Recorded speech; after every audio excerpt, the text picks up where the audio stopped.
नमस्कार साथियों, जय हिंद जय भारत। साथियों, हम लोग इतिहास की चर्चा कर रहे हैं और आज हम जिस टॉपिक के बारे में पढ़ने वाले हैं वो कि हमारे भारत देश की मतलब पहली सभ्यता के बारे में हम चर्चा करेंगे, जहां से प्रतियोगी परीक्षाओं में लगभग हर एक तरह के प्रश्न पूछे जाते हैं। बहुत ज्यादा आसान प्रश्न भी हड़प्पा सभ्यता से परीक्षाओं में पूछे गए हैं और बहुत ज्यादा कह सकते हैं कि कठिन और एक अच्छे लेवल के प्रश्न भी इस हड़प्पा सभ्यता से पूछे गए हैं।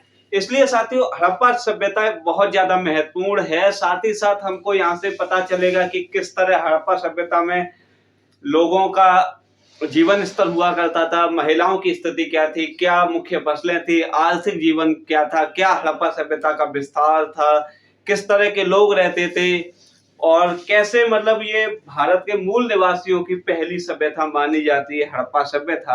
आइए साथियों, इसकी चर्चा करें। उससे पहले हमें कुछ अन्य सभ्यताओं के बारे में भी पढ़ना होगा। देखिएगा, सभ्यता और नदी, प्रश्न यहाँ से पूछा जाता है कि कौन सी सभ्यता किस नदी के किनारे अवस्थित या स्थित थी। क्योंकि नदी का जिक्र यहाँ पर साथियों इसलिए करना आवश्यक है क्योंकि पहले आज की तरह कुएं या हेडपंप मतलब नल समर सिविल्स नहीं हुआ करते थे। तो उस समय होता क्या था दरअसल कि जो भी लोग रहते थे, जितने भी प्राचीन नगरों की हम भारत में बात करेंगे, सभी किसी ना किसी नदी के किनारे बसे हुए हैं, क्योंकि नदी से ही वहां का रोजगार उस समय का चल रहा होता था। व्यापार नदियों के माध्यम से होता था, पीने के लिए पानी वहीं से उपलब्ध होता था, साथ ही साथ जितनी भी फसलें होती थी वो भी नदियों के किनारे ही की जाती। इसलिए जितने भी प्राचीन नगर हैं या जितनी भी सभ्यताएं हैं वो किसी ना किसी नदी के किनारे स्थित रही हैं, ऐसा भी हमें देखने को मिलता है। तो इसलिए कौन सी नदी के किनारे कौन सी सभ्यता रही है, इसके बारे में भी चर्चा करना आवश्यक है। सभ्यता और नदी। मेसोपोटामिया की सभ्यता याद रखना किस नदी के किनारे अवस्थित थी, तो दजला व फरात। मेसोपोटामिया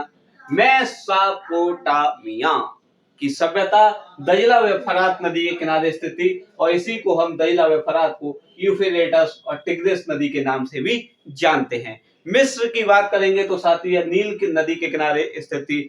अब हम सिंधु घाटी सभ्यता, जो कि हड़प्पा सभ्यता के नाम से भी जानी जाती है, इसकी चर्चा करेंगे तो ये सिंधु नदी के किनारे स्थित थी। और चीन की अगर बात करें तो चीन की जो सभ्यता थी वो हैंगो हो नदी के किनारे स्थित थी और इसी को हम पीली नदी के भी नाम से जानते हैं। साथ ही ये तो उस समय की मतलब प्रसिद्ध विश्व की सभ्यताएं रह गई, लेकिन हम लोगों को जो विशेष चर्चा करनी है वो हड़प्पा सभ्यता की चर्चा करनी है।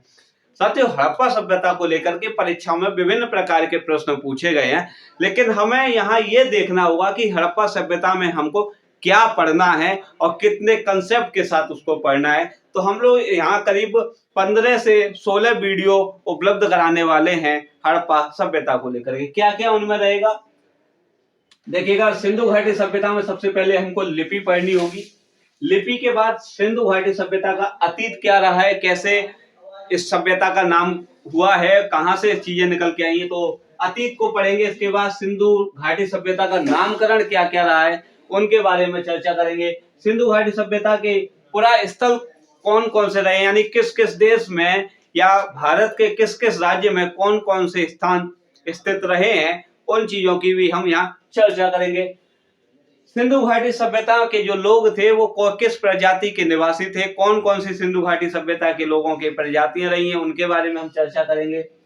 सिंधु घाटी सभ्यता का कालक्रम क्या रहा है, इसके बारे में चर्चा करेंगे। कालक्रम का निर्धारण करने के लिए हम कार्बन डेटिंग पद्धति का यूज करते हैं। क्या है कार्बन डेटिंग पद्धति, इसका भी हम यहाँ पर जिक्र करेंगे। इसके बाद सिंधु घाटी सभ्यता के प्रमुख नगर कौन कौन से, उनकी क्या क्या विशेषता रही है, क्या क्या वहां से साक्ष्य मिले, इन सब के बारे में हम चर्चा करेंगे। सिंधु घाटी सभ्यता को लेकर के क्या क्या महत्वपूर्ण तथ्य हैं जहां से परीक्षाओं में लगभग प्रश्न पूछे गए हैं, उनकी चर्चा करेंगे। सिंधु घाटी सभ्यता का पतन किस तरह हुआ है, इसके बारे में हम चर्चा करेंगे। आर्थिक और सामाजिक जीवन तथा नगर नियोजन कैसा था हड़प्पा सभ्यता के मूल निवासियों का, इसकी हम चर्चा करेंगे। साथ ही साथ साथियों सिंधु घाटी सभ्यता के शिल्प व धातु कला जो थी उनकी किस तरह से विकसित थी, उसके बारे में भी हम चर्चा करेंगे। तो आइए साथियों, अब हम आज से ही प्रारंभ करते हैं सिंधु घाटी सभ्यता और उसकी लिपि क्या रही है इसके बारे में चर्चा करते हैं। देखिएगा, सिंधु घाटी सभ्यता की लिपि जो है भाव चित्रात्मक है। भाव चित्रात्मक को ही हम चित्राक्षर भी कह देते हैं या चित्रात्मक भी कह देते हैं। कहने का मतलब है साथियों कि हड़प्पा सभ्यता की लिपि कैसी थी, तो याद रखना, चाहे भाव चित्रात्मक या चित्राक्षर या चित्रात्मक एक ही शब्द है। इस लिपि को हम अन्य नाम से भी जानते हैं, सर्पिलाकार लिपि, गौमूत्र लिपि, ब्रुस्टोफेडन लिपि, ब्रुस्टोफेदम लिपि या ब्रुस्टोफेडम लिपि, इन नाम से भी हम इसको जान रहे होते हैं। क्लियर है साथियों? कहने का मतलब है सिंधु घाटी सभ्यता की लिपि कैसी थी, तो भाव चित्रात्मक, चित्राक्षर, चित्रात्मक, सर्पिलाकार, गौमूत्री, ब्रुस्टोफेडन, ब्रुस्टोफेदम लिपि, ये सब नाम एक ही हैं। क्लियर है साथियों? इस लिपि की विशेषता क्या थी, तो विशेषता ये थी कि पहली पंक्ति दाएं से शुरू होती थी और दूसरी पंक्ति फिर इसी में बाएं से शुरू हो गई, इसी तरह चलता था। अब चूंकि साथियों ये यूं आ रही है, यूं जा रही है, तो यहां से नाम क्लियर है क्या, सर्पिलाकार, क्योंकि सांप के आकार की। गौमूत्र यानी कि आप देखिएगा कभी भी पानी की धारा जाती है वो टेढ़ी मेढ़ी जाती है, तो इसलिए इसको गौमूत्री के नाम से भी जाना जाता है। ये थोड़े साइंटिफिक नेम है, इनको याद रखिएगा साथियों। अब यहाँ बात करते हैं भाव चित्रात्मक क्यों पड़ा, क्योंकि इसके कुछ चित्र होते थे जिनका अलग ही भाव निकल रहा होता था। क्लियर है? इसलिए साथियों इसको हम भाव चित्रात्मक भी कहते हैं। साथियों क्या इस लिपि को किसी ने पढ़ने का प्रयास किया, तो दो लोगों ने को हमें पढ़ना होगा। एक तो विश्व स्तर पर इसको पढ़ने का प्रयास किसने किया, दूसरा भारतीय कोई था जिसने क्या इसको पढ़ने का प्रयास किया और पढ़ा भी, तो उनका नतीजा क्या रहा है उसके बारे में देखते हैं।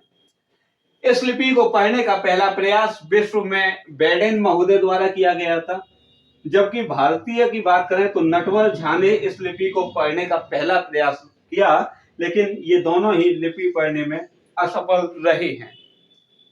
इसी के साथ साथियों देखिएगा इस लिपि में मूल चिन्ह कितने थे, क्योंकि चित्रात्मक थी, कुछ विशेष चित्र बना दिए जाते थे यूं करके, ऐसे कुछ भी हो सकता है।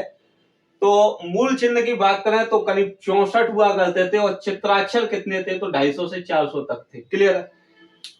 सिंधु घाटी सभ्यता की लिपि के साक्ष्य कहां से मिले हैं, ये भी प्रश्न महत्वपूर्ण है। तो याद रखना कि सबसे प्रमुख जो साक्ष्य हैं वो दो जगह से मिलते हैं, कि हड़प्पा का एक कब्रिस्तान एच है। जब हम यहाँ पढ़ रहे होंगे पुरा स्थल के बारे में और प्रमुख नगरों के बारे में, तब वहां देखेंगे कि कब्रिस्तान एच क्या है, किस तरह की बनावट रही है।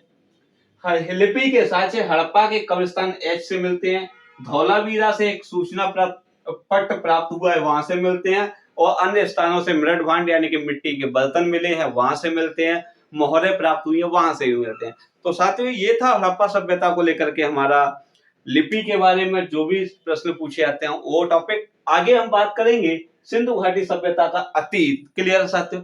बने रहिएगा साथ, तब तक जय हिंद, जय भारत।